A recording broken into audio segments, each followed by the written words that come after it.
Now we're recording. Hello. This is a continuation of our explanation of the trip we took to our family land. And we would like to share with you our experiences. And the three of us got a chance to join other family members and friends as we visited the Ball Legacy Land in Louisiana. We would like to share some of the photographs. And Pauline, what do you see on this photograph? I see terrain and more of the hiking trail C, as well as a picture of the beech tree that has little bubble type images on it. Mhm. Yeah, they were really unique. I thought that they were, and we learned what the beech tree was used for and the fact that it does grow in that forest. Okay, this is you all on the actual land itself. And Mom was explaining how she felt. So why don't you kind of recap what you were saying at this point, Mom, when you finally got into the forest? Well, when we finally reached the corner or the tip of our property, we had to have help going up some steep inclines, and we crossed the Tunica Lake Creek. Was it Tunica Creek? Tunica Creek. Creek. And it looked as if someone had set out an artificial scene to capture a photograph, to capture actions in it. It was still very quiet and unbelievably green and beautiful, just extremely relaxing, like you could lay there and never see or hear of anything.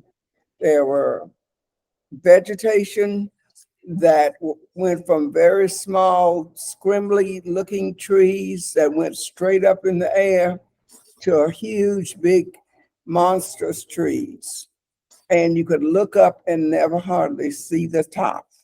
What did you think about it, Myrtle?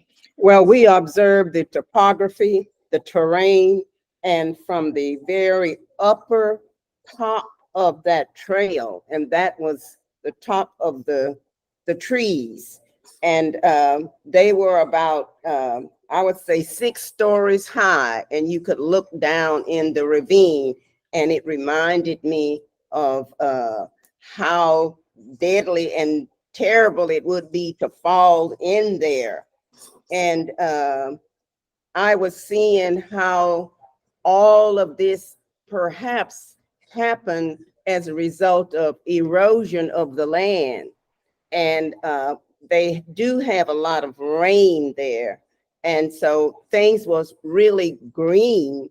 And I just observed how uneven the terrain was and how treacherous big holes were in this trail that we were on the 4-wheeler driving down. And at some points, they knew the lay of the land there, Mr. Dennis Bell and the park ranger. And so they knew when to take us off of the 4-wheeler and drive around the big, deep cavern that was in the earth, and then let us get back on it. I was amazed at the number of different trees that were there. And it was just a very unusual look of nature, whereby you can see the damage that erosion can do to your land. And also that I asked the park ranger if there were animals there, and he said that there were wild turkeys, wild hogs, bears, and deer, and all of a number of different kinds of snakes and other animals there. So people can go in there and they hunt not only for the deer, but they can hunt for turkeys and other edible animals and creatures. But in some ways, it sort of looked and felt unreal almost to me. It felt like you had just been transported. Did you think like you had been picked up and transported and put into a place? Of course, we know we had been traveling all morning and we had been up hills and valleys. Welcome to the saga of the ball. It all started in But we knew for a fact that we had gotten there from the road. But when you stand up in it, it was, to me, it was an awe moment. I did not see one moving, crawling animal, creature, any of those animals that were supposed to be in this forest. We did not see anything. However, we did experience one tick that was found on one of the travelers that was on one of the four-wheelers. And we understand that the ticks lived on the leaves of the branches, and then that is how one of the ticks was found embedded on the back of one of our travelers. And so we have a good, a highly respectable opinion of wild animals. And we realize that as soon as one of the motors of one of those vehicles was heard, everybody was lost and we would not see anyone. Therefore, we were advised by the people who live there to paint our rubber boots with pine sol and to put on hats and coats and long sleeves, etc. But just getting there and reaching something like like the photograph that you're showing now was an unbelievable area. Now, this was what we saw as we were entering the land. Once we were on the land, we did not see a fence or anything that looked like man had been on it. It looks like an artificial set for an exclusive out of the world movie because it was very unusual. And that's the property right there. You're looking at John and Sarah Ball, and that's the property that they purchased in 1904. In 1904. And that is, they left that property to us. And Tobe was not a person that had left a will. So verbally, he passed on that we would not divide or sell the property. And go ahead. No, So what are you seeing right now is Pat Ball, the gentleman on the edge of the bench. And this is his wife, Pat and Francis, as they grew older. But if you could look at the earlier times, that was the same Pat Ball who grew up in that area in Tunica and who walked up and down those hills and interacted with people that lived around there. And that is the Pat Ball who was told that he had to get away from there because actually they told him he did not know his place and he didn't know how to behave with white people. He would stand straight and tall, as you can see he was, and that was well into his 70s there. And he would look you straight in the eye and talk to you. And all of those are collages of photographs of us and our area. I'd like to point out the picture in the upper center is the children, not that one, the one in the upper center where you have the mother and all of the children sitting down.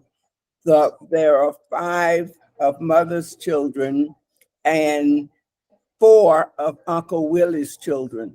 So that's our mother. But our cousins whose father had been killed in a job on a ship. The mother was ill and the children, we went to bed one night and there were 5 children living in our house. And the next day there were 9 children living in our house. And we all had the same rules and regulations and activities. And we were very glad and very happy to be with them. Those are the children of my brother, of my father's youngest brother. So number 13 of Pat and Sarah's children, his name was Willie. And the 4 people, the 4 children on the end of the row to my right are Uncle Willie's 4 children. And the other 5 children are my mother's and father's 5 children. I hope that that could be added because that's very significant to us. As you know, family is what we live for. So you had some more stuff that you wanted to conclude with? Yes. You have, Myrtle, what do you want? You have some things. that you Regarding the trip that we, this recent trip, it culminated with a family breakfast at the Best Western Hotel in Zachary, Louisiana. And many of the Ball heirs and relatives came to this breakfast, some of which we had met for the very first time. But of note, some of the key individuals that had been in contact with Pauline, who helped to facilitate this trip, was S.C.B. Baptiste and Lloyd Jimmy Hamilton, her spouse, of Zachary, Louisiana. And other relatives came. Of note was Lee Audrey Williams and his daughter, Crystal Williams.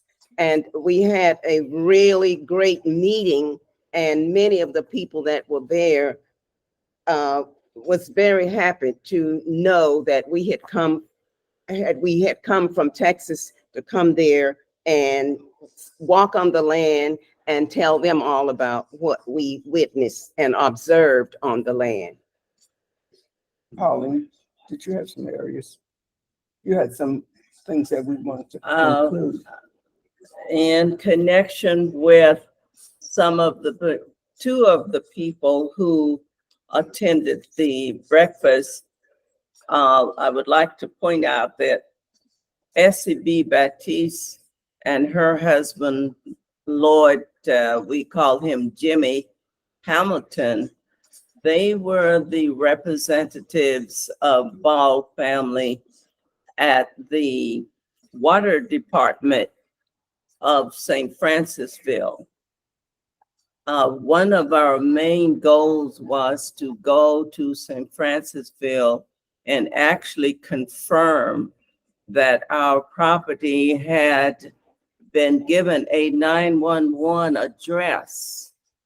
And that was more important, very important to us, because our 911 address, which is 15321 Tunica Trace, we had been trying to obtain that address for 3 years through various meetings and obstacles with the higher ups in St. Francisville and the state of Baton Rouge, or the state of Louisiana, in the capital at Baton Rouge.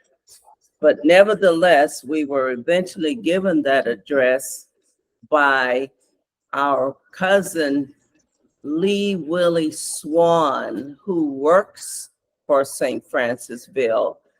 And after I explained to him all the various people who were just giving us the runaround, then Lee Willie, we agreed to go to the vice president of the St. Francisville government, whose name was Julius Metz. And Julius Metz says, I will give you that address today.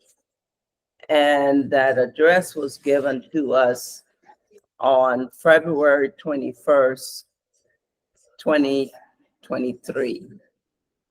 After the address was given to us, then we embarked upon the idea of getting water to the property. In order to get water to the property, we had to buy our own water meter and then be told where to place the flag so that the water meter could be installed. It so happens that the instructions, the water meter will be installed on Highway 66, and our property address will be installed at the very same place. However, there is a fence across a trail which looks like it was not, had no obstacles there as we were able to observe it from the street. Mhm.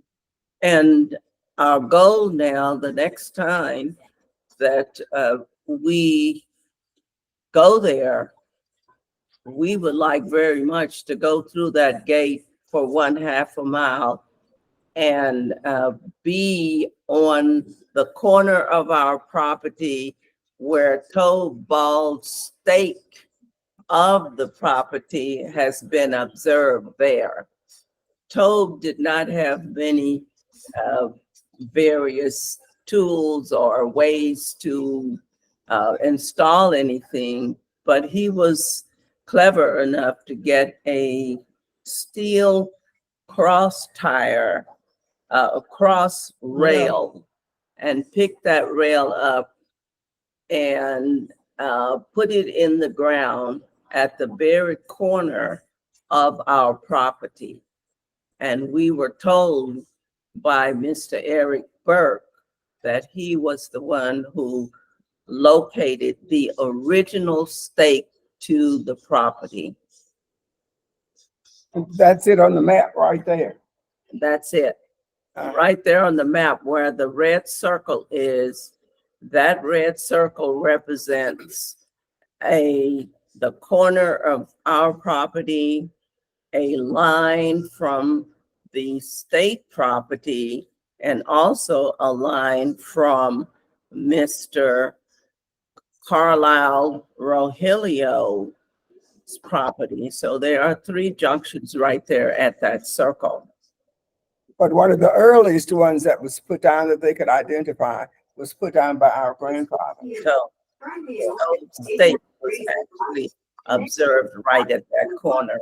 And we are very, very interested in returning to that point, going there and finding that original stake that was posted there, I'd say 70 years ago. Our dad and several of his brothers and nephews actually walked that entire 100 acres. And at each of the points or the corners, there are stakes that have been placed there. They were unable to actually fence the property, but they did place stakes down where we could eventually find the ownership parts of the property. Okay, so now While we were driving there, Mr. Bell showed us this very gate that was locked where earlier they had traversed this area and was able to set foot on the land. And so now, Pauline, we were interested in getting an easement from Mr. Rogelio. So that we could go from Highway 66 on the right-hand side of the gate, which is also the location where our address pole would be placed and where our water meter will be installed. Okay, that's a good place to pick up on the next episode. To go there so that we can travel that road to get to our property. That's a good place to pick up for the next episode. Mom, introduce everybody on the screen and then tell the people at home how they can find you on YouTube, what they should do when they find you.